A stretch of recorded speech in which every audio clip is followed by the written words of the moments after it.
Citizen Safer Communities Act was signed into law following the Robb Elementary School tragedy in my hometown of Uvalde, Texas. Now, part of this bill sets aside billions of dollars to make American schools safer. The problem is, not enough school districts that need these grants know how to apply for them. And for those that do, it is a complex and expensive process. But now, we have a solution.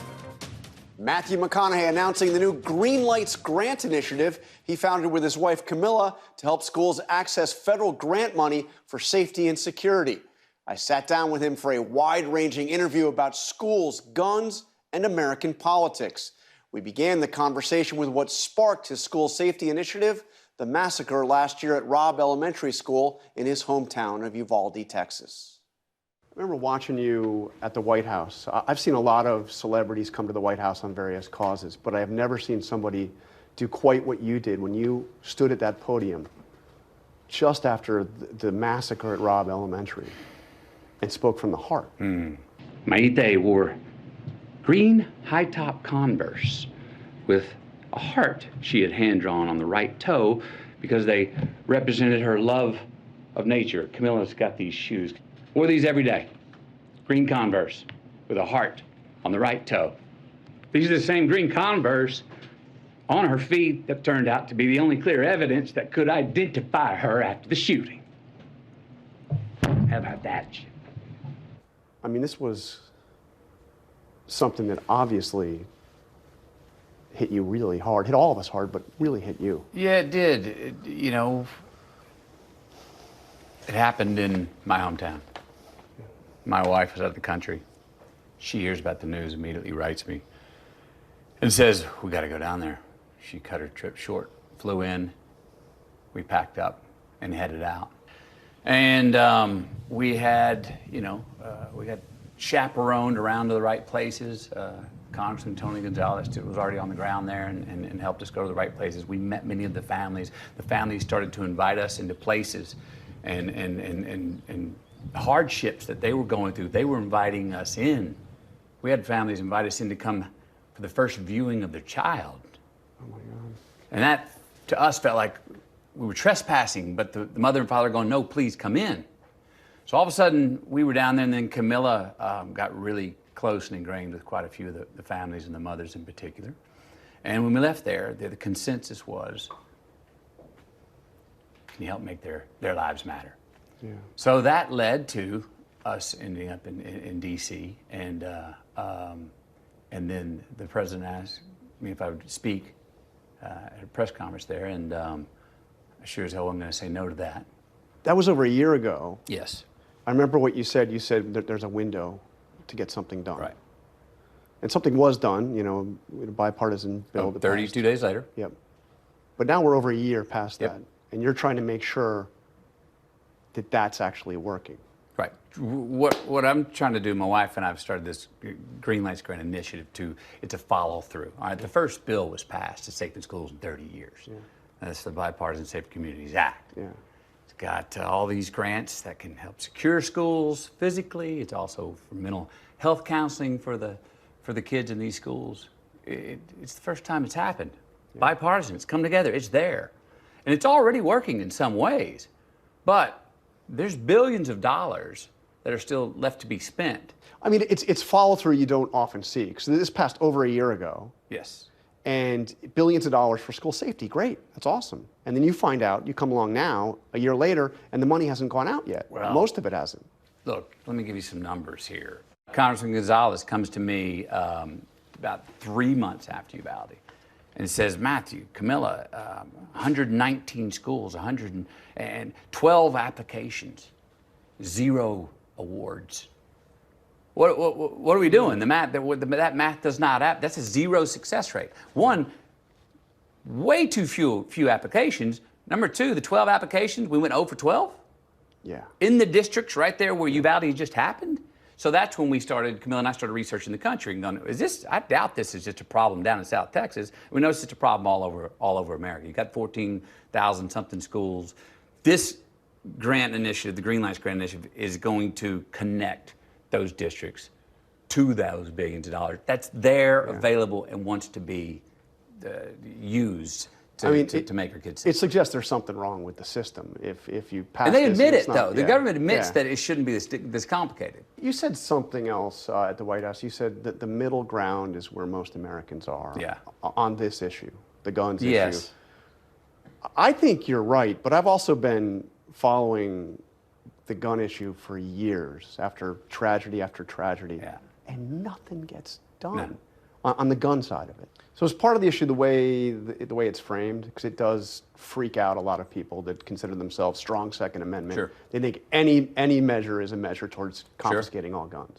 So how do you speak to those people? I think that's kind of what you were doing at the White House. One of the things, it was just one word.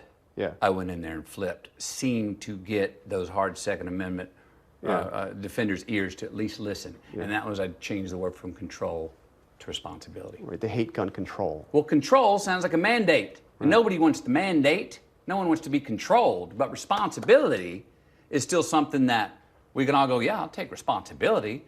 And a lot of the far right or the Republicans, they almost feel like responsibility is a value that they have ownership of.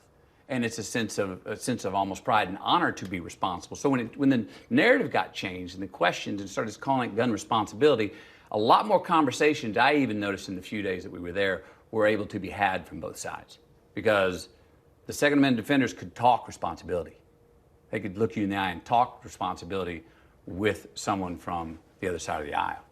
I mean, some of the issues that you specifically have talked about: universal background checks, raising the age for purchasing of assault rifles, national red flag laws, a longer waiting period for assault weapons. Yeah. These are positions that have widespread approval among the American public. 80-something%, right? I mean, if you look, there's a Fox News poll just earlier this year. Universal background checks, 87%. Allowing police to take away guns from people who have been shown to be a threat, 80%. Raising the minimum wage, 81%. Waiting period, 70%. I mean, it's very rare you see any political issues with that much agreement, and yet none of those things have been done. It's a interesting stat about the populace. Almost near unanimous. I mean, the populist vote is there, and how do the sides and the contingencies have? They're bunkered into their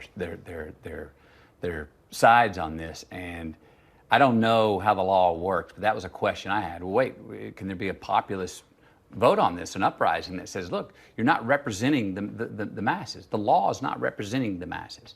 That math, you may know more about this than I do, that math should add up, and right now it doesn't. Do you have advice to particularly Democrats on this issue, who the minute they speak about gun control, I mean, you mentioned one thing, get rid of the word gun control. Right. But even without that, do you have any advice on how they can speak? Quit patronizing. There's a whole lot of Americans that need you to at least meet them where they are and what they're understanding and how they've grown up on this issue with guns in their lives, and how most of them do handle them responsibly.